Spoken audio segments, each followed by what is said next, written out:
దయచేసి ఈ యొక్క ఛానల్లో వస్తున్న ప్రతి మెసేజ్ను, ప్రతి వీడియోను మీరు విని చూసి ఈ ఛానల్ను సబ్స్క్రైబ్ చేసుకోవాల్సిందిగా మీ అందరికీ కోరుతున్నాను. దేవుడు ఇంకా ఈ యొక్క ఛానల్ ద్వారా ఇంకా అద్భుతమైన వర్తమానాలు అందించలాగున మీ అనుదిన ప్రార్థనలో కూడా మీరు జ్ఞాపకం చేసుకోవాలిగా ప్రభు పేరిట మనవి చేసుకుంటూ సెలవు తీసుకుంటున్నాను. Praise Lord. Thank you. Praise Lord. క్రీస్తునందు ప్రేమైన దేవుని జనాంగమా, మీ అందరికీ ప్రభు అయిన యేసుక్రీస్తు నామములో శుభాభివందనములు తెలియపరుస్తున్నాను. ఈ సమయంలో మీకు ఒక ప్రాముఖ్యమైన విషయం తెలియపరచడానికి నేను ఇష్టపడుతున్నాను. ఏమిటి ఆ ప్రాముఖ్యమైన విషయము అనగా, అబద్ధ బోధకుల గురించి, అబద్ధ ప్రవక్తల గురించి ఒక ప్రాముఖ్యమైన విషయం మనకు ఏమిటి అదంటే, మత్తయి సువార్త 24వ వచనంలో ఈ రీతిగా కనపడడం మనం చూస్తున్నాం. అబద్ధపు క్రీస్తులను, అబద్ధపు ప్రవక్తలను వచ్చి సాధ్యమైతే ఏర్పరచబడిన వారిని సైతం మోసపరచుటకి గొప్ప సూచక క్రియలు, మహత్కార్యములను కనపరచుదురు. ప్రియులారా, నేను ఎందుకు ఈ విషయము తెలియపరచాలని ఆశపడుతూ ఉన్నంటే, అబద్ధపు క్రీస్తులు అన్న మాట మనకు కనబడుతుంది, అబద్ధపు ప్రవక్తలు అన్న మాట కూడా మనకు కనబడుతుంది. ప్రియులారా, వీళ్ళు వచ్చి ఏర్పరచబడిన వారినే మోసగిస్తారంట, వేరే వారిని కాదు, అనగా రక్షింపబడని వారిని కాదు, రక్షింపబడిన వారిని మాత్రమే. యేసుక్రీస్తు ప్రభువును సొంత రక్షకునిగా అంగీకరించి తండ్రి, కుమార, పరిశుద్ధాత్మ త్రియేక నామములో బాప్తిసం పొందిన వారిని సైతం ప్రాముఖ్యంగా వీరినే టార్గెట్ పెట్టుకుని వీరినే మోసగించడానికి ప్రయత్నం చేస్తారు. నేను ఒట్టిగా చెప్పట్లేదండి పిల్లరా, వాక్యమునకు ఆధారంతో చెప్తున్నాను. ఒక విషయము మనకి ఇక్కడ కనపడడం నేను చూస్తూ ఉన్నాను. నాకు ఈ విషయం చదివినప్పుడు, విన్నప్పుడు చాలా బాధ కలుగుతుంది. నేను మొన్న ఒక ప్రాంతంలో ఒక వ్యక్తిని కలిశాను. దాన్ని కలిసినప్పుడు బ్రన్హం అనుచరులము అని చెప్తూ ఉన్నాడు. ఎవరు ఈ బ్రన్హం అంటే, ప్రియులారా గమనించండి, విలియం బ్రన్హం అనబడినటువంటి ఒక వ్యక్తి నేనే క్రీస్తును అని చెప్పుకుంటూ, నేనే ఆ ఏలియాను అని చెప్పుకుంటూ ప్రజలను మోసపరిచాడు.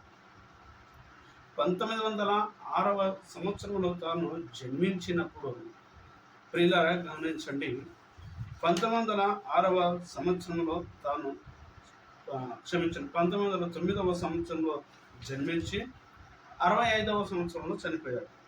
అయితే నేను బ్రతికున్నంత కాలము భయంకరమైనటువంటి దుర్బోధను చేయడం ప్రారంభించాడు. భయంకరమైన దుర్బోధ.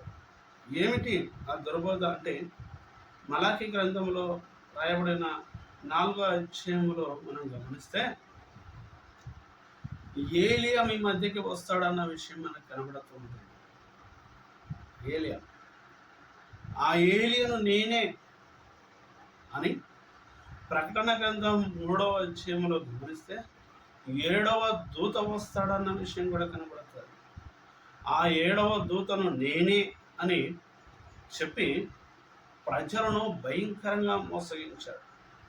ప్రజలను భయంకరంగా మబ్బు పెట్టినటువంటి వ్యక్తి ప్రియులారా ఈ బ్రన్హం గారు.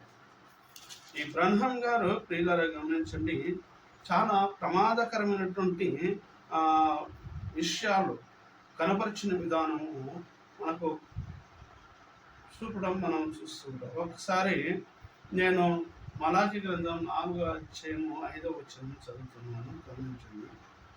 యెహోవా నియమించిన భయంకరమైన మహాదినము రాకమునకు నేను ప్రవక్తయగు ఏలియాను మీ యొద్దకు పంపదును. నేను వచ్చి దేశమును శపింపబడకున్నట్లు అతడు తండ్రుల హృదయములను పిల్లల తట్టును, పిల్లల హృదయములను తండ్రుల తట్టును త్రిప్పును అని వాక్యము ద్వారా మనకు సెలవేయడం చూస్తున్నాం. ప్రియులారా, ఇక్కడ చెప్పబడిన ఈ మాటలు నా గురించే చెప్పాయని, నేనే ఆ ఏలియన్ అని బ్రహ్మం గారు మరి ప్రకటించుకున్నారు. చాలా మందిని ప్రలోభ పెట్టారు ఆయన. ప్రియులారా, బ్రహ్మం గారిని ప్రకటించి చాలా మందిని ప్రలోభ పెట్టినటువంటి బ్రహ్మం గారు, ప్రియులారా గమనించండి, తాను చెప్పాడు 70 తాను ఒక ప్రాముఖ్యమైనటువంటి విషయాన్ని తెలియపరిచాడు. 1975లో 1975లో ఇదిగో 77లో మరి భయంకరమైనటువంటి ఒక సంఘటన జరగబోతుంది. ఏమిటి అంటే ప్రియులారా గమనించండి, ప్రపంచం అంతమైపోతుంది అని తాను బోధించినటువంటి బోధను మనం చూస్తూ ఉన్నాం. సంఘాన్ని తీసుకొని వెళ్ళిపోవడానికి వచ్చిన ఏలియను నేనే అని చెప్పాడు. ఈ అంతంలో మునిగిపోకుండా సంఘాన్ని కాపాడేటటువంటి బాధ్యత నా పైన ఉందని చెప్పాడు. పిల్ల చాలా ప్రమాదకరమైన బోధ.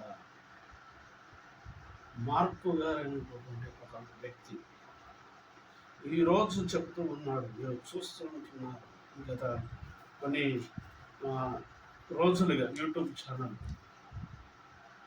ఆ 7వ దూత ఈయనేనండి అని ప్రకటన గ్రంథం 3వ అధ్యాయం 14వ వచనంలో చెప్పబడినటువంటి 7వ దూత ఈయనే ఆయన, ఈయనే ఆ ఏలియా, ఈయనే ఆ క్రీస్తు, ఈయనే, ఆయన పేరు విలియం మోరిన్ బ్రెన్హం అని తాను ఖండితంగా చెప్తూ ఉన్నాడు.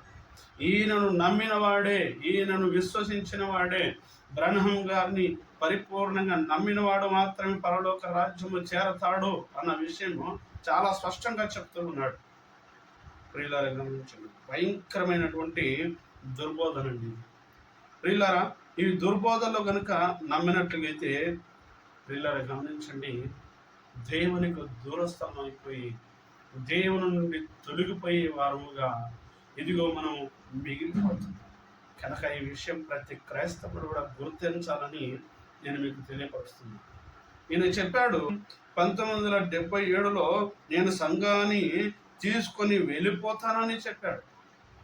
చెప్పండి, 1977లో సంఘాన్ని ఎత్తుకుపోతాను నేను పరలోకానికి అని చెప్పిన ఈయన గమనించండి, 1965వ సంవత్సరంలోనే యాక్సిడెంట్లో చనిపోయాడు. 1965వ సంవత్సరంలోనే మరణించాడు. మరణించినప్పుడు ఈయన అనుచరులు ఆయన తిరిగి జన్మిస్తాడేమో అన్న ఒక ఉద్దేశముతో ప్రియులారా, ఒక అజ్ఞానముతో, అవివేకముతో ప్రియులారా గమనించండి, ఈయనను దాదాపుగా 107 రోజుల సమాధి చేయకుండా ఆపి ఒక దగ్గర దాచిపెట్టారు ఈయన యొక్క మృతదేహాన్ని. ఎంతటి అజ్ఞానంలో ఉన్నారో చూడండి ప్రియులారా. వీరు దాదాపుగా ప్రియులారా గమనించండి, 5,000 మంది క్రైస్తవులను, ఆనాటి కాలానికి చెప్తున్నాను, 5,000 మంది క్రైస్తవులను మరి మార్చి వేసారు, ప్రలోభ పెట్టేశారు. పిల్లరా, ఇక్కడ మనకు చెప్పడం మనం చూస్తూ ఉన్నాం. ఏమంటున్నాడంటే 7 సంఘాలు, 7 సంఘ కాలాలు, 7 ముద్రల వివరణ వంటి ఎన్నో విషయాలను తనకంటే ముందుగా వ్రాయబడిన పుస్తకాలలో నుండి కాపీ కొట్టి బోధించాడండి. అంటే ఇక ఈయన చెప్పుకున్నది ఏంటంటే ప్రియులరా, ఈయన చెప్పుకున్నది ఏంటో తెలుసా? ఎవరు? విలియం బ్రెన్హం గారు చెప్పుకున్నది ఏంటో తెలుసా? అయా, ఇదిగో నేనే క్రీస్తును, నన్ను నమ్మండి, నేను మీ కొరకు ప్రాణం పెట్టడానికి వచ్చిన ఆనాటి క్రీస్తును నేనే, కనుక నన్ను నమ్మండి, నా నామను విశ్వసించండి అని చెప్పుకున్నాడు. ఈరోజు చాలామంది ఆయనను అంగీకరించిన వారు అదే ఫాలో అవుతూ ఉన్నారు. వాళ్ళు కూడా చెప్తున్నారు, ఆయన ఫోటో పట్టుకొని మరీ సైత్యము, ఇదిగో ఈయననే ఆనాటి ఏలియా, ఈయననే ఆనాటి క్రీస్తు, ఈయనను మీరు నమ్మండి, ఈయనను మీరు అంగీకరించండి అని నొక్కాయించి మరీ చెబుతూ ఉన్నారు.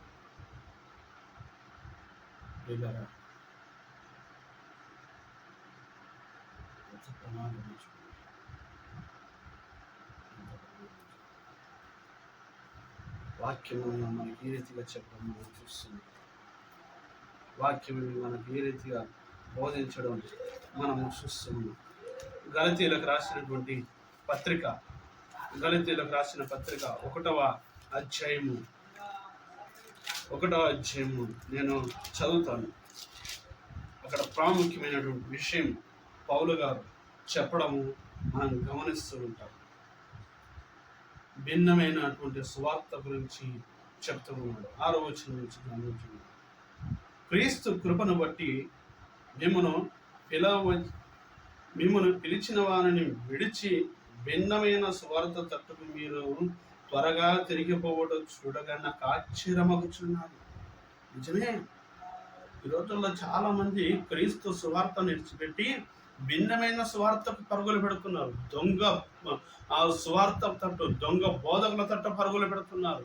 మీరు చెప్పేది యేసుక్రీస్తు ప్రభువు గురించి కాకపోయినా వాళ్ళ గురించి వారు డబ్బాలు కొట్టుకున్న వారి తట్టు పరుగులు పెడుతున్నారు. ప్రియులారా, ఆ పౌలు గారు అంటూ ఉన్నారు, అది మరొక సువార్త కాదు కానీ క్రీస్తు సువార్తను చెరపగోరి మిమ్మల్ని కలవరపరచువారు కొందరు ఉన్నారు. ఎక్కడ ఉన్నారు? మీలోనే ఉన్నారు, మీ సంఘములోనే ఉన్నారు. గమనించండి మీరు ఈ విషయము అని చెప్తూ ఉన్నారు. అంటున్నాడు, మేము ప్రకటించిన సువార్త గాక. ఏంటి మేము ప్రకటించిన సువార్త? యేసుక్రీస్తు ప్రభువు మీ కొరకు శిలువలో మరణించి తిరిగి ఆయన సమాధిని గెలిచి మరణ భూములను విడిచి 3వ దినమున తిరిగి లేచాడు. అది మీరు నమ్మండి. అది కాకుండా వేరే సువార్త మేమైనను సరే ఇతరులైనను సరే చెప్తే మీరు దాన్ని నమ్మకండి అన్న విషయం ఖరాఖండిగా చెప్తూ ఉన్నాడు. ప్రియులారా, గమనించండి, ఇక్కడ చదువుతున్నాను.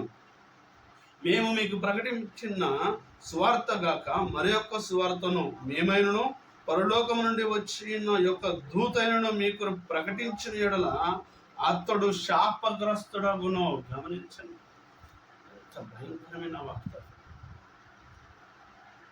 క్రీస్తు ప్రభువుని గురించి కాకుండా నేను క్రీస్తును, నేను అంత్యకాల క్రీస్తును, నేను ప్రవక్తను, నేను ఏలియను, నేను గొప్ప అని చెప్పుకునే వాళ్ళు గమనించాలి.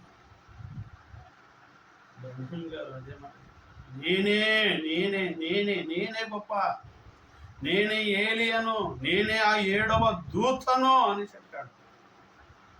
ఇంత భయంకరమైన పని, ఇంత భయంకరమైన పని.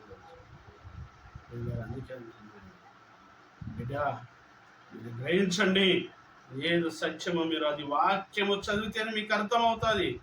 కనుక వాక్యము చదివి వాక్య ప్రకారంగా మీరు జీవించినప్పుడు ఎవరు వచ్చి మిమ్మల్ని మోసపరచాలని చూసినా మీరు మోసగించబడరు. కనుక మీరు ప్రతిరోజు వాక్యము చదివి ప్రార్థన పరులుగా మీరు జీవిస్తే దేవుని ఆత్మ చేత మీరు నింపబడతారు, సత్యాన్ని మీరు గ్రహిస్తారు అన్న విషయము తెలియపరచడం మనం చూస్తున్నాం. కనుక ఇలాంటి బ్రహ్మం వాళ్ళు ఇంకా చాలా మంది రకరకాలైనటువంటి దుర్బోధకులు ఉన్నారు. కనుక ఈ విషయాన్ని మీరు అందరు గమనించి, ప్రియులరా, ఇదిగో దేవుని వాక్యములో ఏది ఉందో దాన్ని మాత్రమే నమ్మాలని, వేరే ఏ వ్యక్తిని గురించి కానీ మరి ప్రవచనం గురించి అని మీరు నమ్మకుండా ప్రభువులో నిలబడాలన్న ఆశతో మీకు తెలియపరుస్తున్నాను. కనుక ఈ కొద్ది మాటలు విన్న మీ అందరిలో మీరు ఈ వాక్యమునకు లోబడి జీవించాలని ప్రభువైన యేసుక్రీస్తు వారిని కోరుకుంటూ ఈ కొద్ది మాటలు ముగిస్తున్నాను. ఆమేన్. Praise the lord. సెలవు.